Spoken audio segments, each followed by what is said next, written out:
வணக்கம் உறவுகளே, எல்லாரும் எப்படி இருக்கீங்க? நல்லா இருக்கீங்களா? நாங்க நல்லா இருக்கோம். இந்த நாள் இனிய நாளாக அமையட்டும், எந்நாளும் எப்போதும்.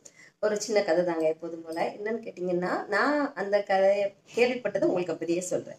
என்னன்னா இந்த இருக்குல்ல, இந்த மருதாணி பத்தி தான். ஓகேவா? என்னன்னு கேட்டீங்கன்னா, இந்த மருதாணி எப்படி சிவக்க ஆரம்பிச்சுது அப்படிங்கிற ஒரு கதை. நம்ம சீதையை கடத்தி கொண்டு போய் ராமன் வச்சிருந்தாருல, வச்சிருக்கும் போது அவங்க வனத்துல இருக்கும்போது ராமன் கடைசியா கூட்டு போக வரும்போது, இருங்க நான் ஒரு செடியை போய் பார்த்துட்டு வரேன்னு சொல்லும்போது, சீதை போய் செடிகிட்ட பேசுவாங்க. ஏன்னு கேட்டீங்கன்னா, அவங்க தனியா இருக்கும்போது அதிகமா செடிகள் கூட அதிகமா பேசிட்டு இருக்காங்க. அப்போ அவங்களுக்கு அதிகமான ஆறுதல் இருந்தது இந்த மருதாணி செடி. ஸோ அதுகிட்ட போய் கேட்டிருக்காங்க, உனக்கு என்ன வர வேணும் கேளு அப்படின்னு.